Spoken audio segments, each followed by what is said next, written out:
하루간 경제 뉴스를 종합하는 시간 경제온입니다. 국내 조선업계 빅3 중 하나인 HD 한국조선해양이 다른 경쟁사를 제치고 올해 수주 목표를 가장 빨리 달성했다고 합니다. 어떤 비결이 있었는지 홍 기자의 뉴스 포인트에서 바로 만나보겠습니다. 지금 자리에 홍경표 기자 나와 있습니다. 안녕하십니까? 네, 안녕하세요.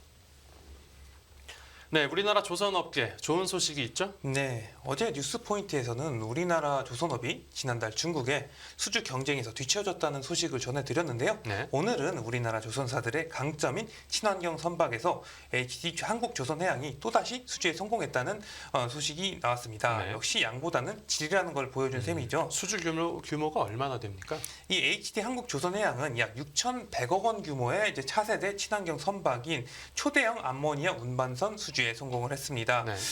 이 싱가포르 EPS사, 그리스 캐피탈사로부터 수주를 한 것이고요. 총 4척입니다. 이번에 수주한 선박은 기존의 초대형 가스 운반선과 비교를 해보면 암모니아를 실을 수 있는 용량을 탱크의 86%에서 98%까지 크게 늘린 것이 특징입니다. HD 한국조선해양은 올해 친환경 선박에서 상당히 강점을 보이기도 했는데요. 올해 초대형 LPG와 암모니아 운반선이 27척 발주가 됐는데 이 가운데 70%를 수주를 했습니다. 사실상 이 분야에서는 경쟁력을 인정받는 것이다 이렇게 볼 수가 있겠고요. 네네. 그 올해 수주 목표도 계획보다 더 빨리 달성하게 된 거죠? 네, 지금 아직은 9월인데 네. 이번에 암모니아선 수주로 올해 수주 목표를 조기 달성했습니다. 네. 이번 계약으로 올해 총 159억 4천만 달러를 수주를 했는데 이게 연간 수주 목표의 101%예요.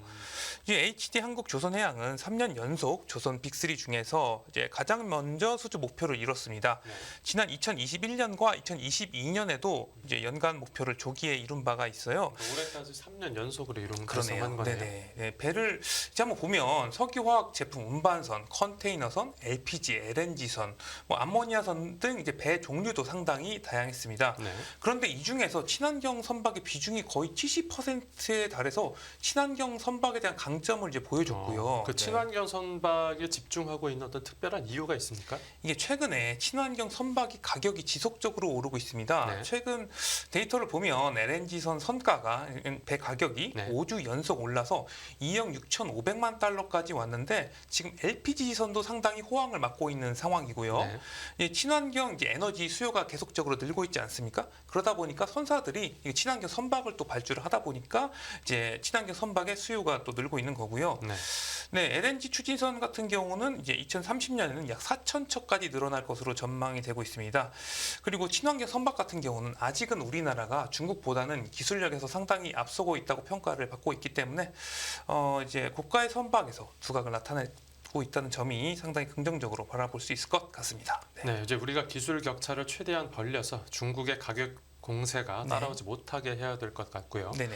한국조선해양 외에 다른 조선사들 수주 현황은 어떻습니까? 이게 또 다른 이제 빅3에 해당하는 삼성중공업 같은 경우는 이제 현재 연간 목표 95억 달러의 66%인 63억 달러를 수주를 했습니다. 네.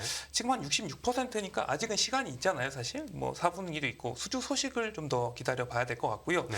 이제 하나오션 같은 경우는 이제 합병 이슈도 있었고 지난해보다 22% 줄어든 그 69억 8천만 달러를 수주 목표로 세웠는데 네. 현재까지 이제 달성률이 21%에 그치기도 했습니다. 네. 네, 첫 번째 뉴스는 이제 우리 조선업계 관련 소식이었습니다. 네. 다음 뉴스 보겠습니다. 네. 빅테크 규제 관련 내용인데 네. 어떤 얘기입니까? 이번에 EU가 빅테크 기업에 이제 규제 철퇴를 내렸다 이런 소식인데요. 네. 유럽연합 EU가 이제 애플과 구글 등 이제 6개사를 이제 시장 남용과 관련해서 특별 규제에 나선다 이런 내용입니다. 네. EU 집행위원회는 내년부터 본격적으로 시행이 되는 이제 디지털 시장법 DMA라고 하거든요. 네. 이 규제를 받게 될 기업 6곳을 이번에 확정했습니다. 네. 이제 빅테크 기업 같은 경우는 지금 일종의 소비자와 판매자 간의 관문 역할을 하잖아요. 게이트 역할을 하는데 네. 이 DMA는 빅테크 기업을 게이트키퍼로 이제 특정하게 지정을 해서 법을 통해 규제를 하게 됩니다. 네. 이러한 규제를 통해서 이제 기업들이 우월한 시장 지위를 남용해서 이제 진입장벽을 높이고 공정 경쟁을 이제 저해하는 것을 이제 막겠다는 것이죠. 네. 지금 6개사는 이제 알파벳, 아마존, 애플, 애플, 메타, 마이크로소프트 그리고 중국 기업 바이트댄스고요. 네. 이들이 제공하는 SNS나 앱스토어, 운영 체제, OS 등 총 22개 주요 서비스가 규제 대상으로 볼 수 있겠습니다. 그리고 네. 정리를 해보자면 6개 빅테크 회사가 네, 게이트 키퍼로 지정이 되고 이제 맞습니다. 이들이 시장에 미치는 영향력이 너무 커져서 그쵸. 네, 그걸 유럽에서 일부 규제를 하겠다는 건데 맞습니다.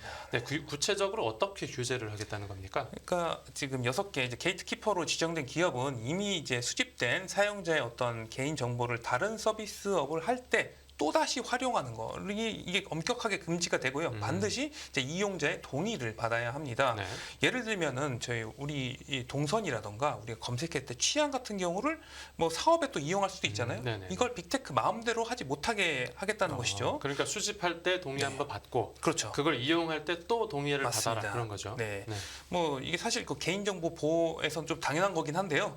그리고 이제 구글이나 애플 같은 경우는 기존에 그 자사 앱스토어에서만 특정 앱이 있고 다운받을 수 있고 그랬었는데 네. 이제 다른 스토어에서도 내려받을 수 있도록 개방을 해야 합니다. 네. 앞으로는 이제 구글 플레이 스토어에 있는 앱을 애플에서도 다운을 받을 수가 있게 되는 것이죠. 네, 그렇군요. 네네. 이 규제는 이제 시행이 유예 기간이 있는데 내년 3월부터 본격적으로 시행이 될 것으로 보이는데요. 네.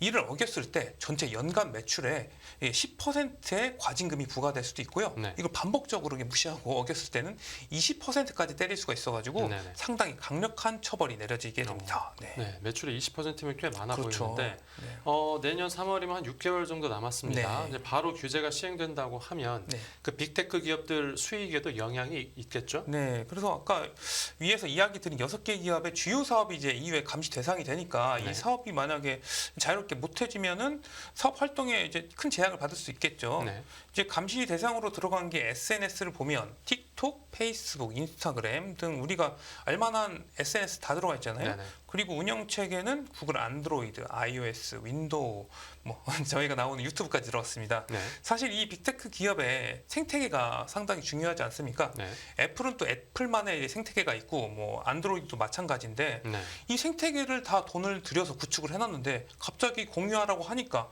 이 빅테크 기업은 본전 생각이 날 수밖에 없잖아요, 사실. 어느 정도 이해가 안 되는 건 아니네요. 네, 그렇죠. 이미 이제 빅테크 기업들의 생태계 수수료 수익도 좀 규제로 타격을 받을 것으로 또 예상이 되고 있고요. 네, 그러면 해당 기업들 현재 반응은 좀 어떻습니까? 당연히 이제 대응을 하겠죠. 네. 일부 기업은 이제 크게 반발하는 기업도 있는데 네네. 의외로 뭐 당연한 거다 뭐 덤덤하게 받아들이는 기업도 나왔습니다. 그렇습니까? 네네. 애플은 이제 사용자의 사생활 침해와 보안 우려를 최소화할지 초점을 두겠다. 뭐 이렇게 나왔고요. 네. 구글과 메타는 이번 결정을 검토할 것이라면서 특별한 언급 자체는 안 했어요. 네네.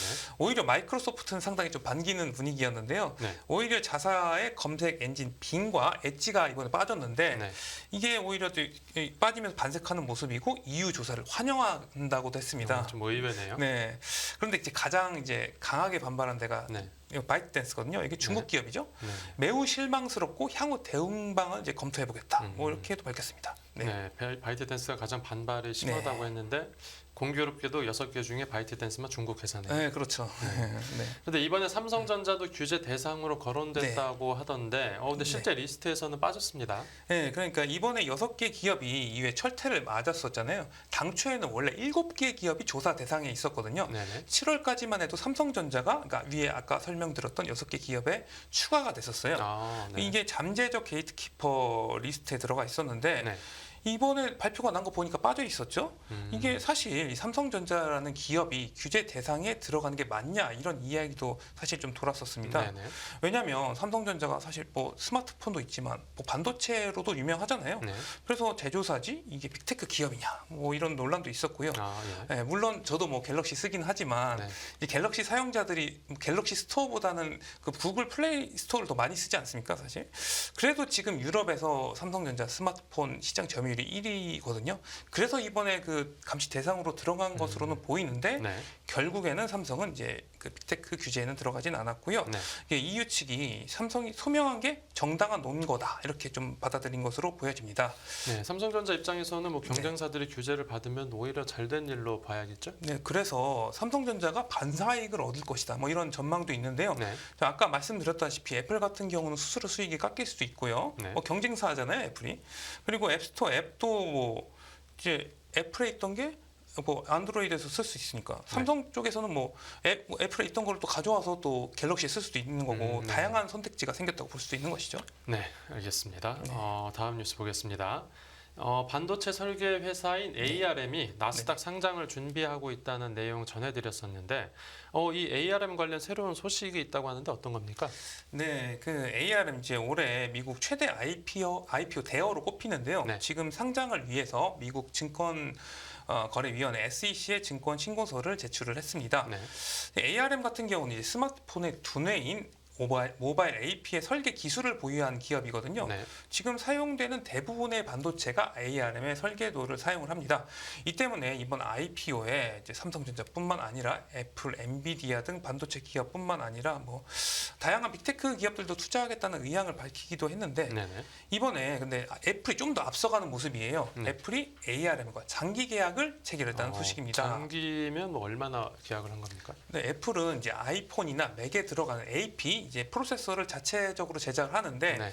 앞으로 20년 이상 ARM의 설계도를 사용하겠게 이런 계약 내용입니다. 20년요? 네, 그러니까 2040년 이후까지 ARM의 지적 재산을 사용할 수가 있게 되는 것이죠.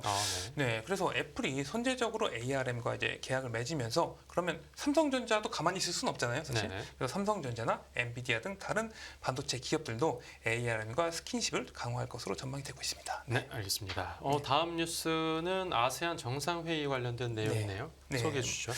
이제 윤석열 대통령이 우리나라와 인도네시아와의 이제 수교 50주년을 맞아서 네. 이제 조코위 인도네시아 대통령 초청에 따라서 인도네시아를 방문하고 있습니다. 네. 지금 이제 우리나라와 아세안 정상회의를 비롯해서 이제 바쁜 일정을 수행하고 있고요. 네. 조코이 대통령과의 정상회담도 앞두고 있습니다. 네. 이제 아세안 같은 경우는 동남아시아의 정치, 경제, 안보 공동체인데요. 네네. 미국과 중국의 패권 경쟁이 심화하고 공급망 전쟁도 좀 펼쳐지고 있지 않습니까? 이 동남아시아의 중요성이 날이 갈수록 커지고 있고요. 네. 아세안 국가들도 빠르게 성장하고 있는 추세입니다. 이번 회담에서 뭐 경제 관련 논의도 이루어졌겠죠? 맞습니다. 이제 윤석열 대통령은 아세안 플러스 3 이게 아세안과 한일 중 정상회의에서 통화 수합으로 영내 금융 안전망을 강화해야 된다. 이렇게 또 강조를 했고요. 네. 또 영내 포괄적 경제 동반자 협정 RCEP를 통해서 교역과 투자가 확대될 필요성이 있다. 이렇게도 말을 했습니다. 네. 그리고 아세안 중소기업의 경쟁력을 높이고 스타트업을 또 육성하겠다고 했고요. 네. 또 그 밖에 또 어떤 논의들이 이루어졌죠? 네, 워낙 그리고 아세안 쪽이 이제 그 전기차 관련 광물이 풍부하고요. 네. 인도네시아는 또 이 니켈이 상당히 많거든요. 네. 전기차 시장도 상당히 빠른 속도로 성장을 하고 있습니다. 네. 이에 우리나라도 아세안과의 전기차 협력을 강화하려고 노력하고 있습니다. 이제 현대차 같은 경우는 이번에 독일 모터쇼는 안 갔지만 네. 인도네시아 모터쇼에는 갔거든요. 그리고 최근에 인도네시아 공장도 지어서 아세안의 중요성을 이제 빠르게 알아차린 것이죠. 그러면 이번 정상회의에서도 당연히 전기차 관련 이야기가 오갔겠죠? 맞습니다. 윤 대통령은 이번 아세안 플러스 3 정상회의에서 아세안 영내 전기차 생산 기반을 구축한다는 것을 강조를 했고요. 네. 이제 공급망이 점점 중요해지고 있는데 안정성을 강화하기 위해서 아세안과 손을 잡겠다 이런 것이죠. 네. 이번에 아세안 플러스 3는 전기차 생태계 구축에 관한 성명을 채택하기도 했는데요. 네. 우리나라는 이제 전기차 분야 첨단 기술을 활용한 아세안 스마트 모빌리티 전략 수립도 지원을 하고요. 네. 이제 기반 조성과 인재 육성 사업도 추진을 합니다. 이를 계기로 우리나라 이제와 아세안과의 전기차 협력이 강화되고 네. 이제 우리나라 기업의 시장 참여도 탄력을 받을 것으로 예상이 되고 있습니다. 네, 알겠습니다. 오늘 뉴스 포인트에서는 국내 조선업계 소식부터 대통령 순방 이야기까지 다뤄봤습니다. 뉴스 포인트는 여기서 정리하겠습니다. 잘 들었습니다. 감사합니다.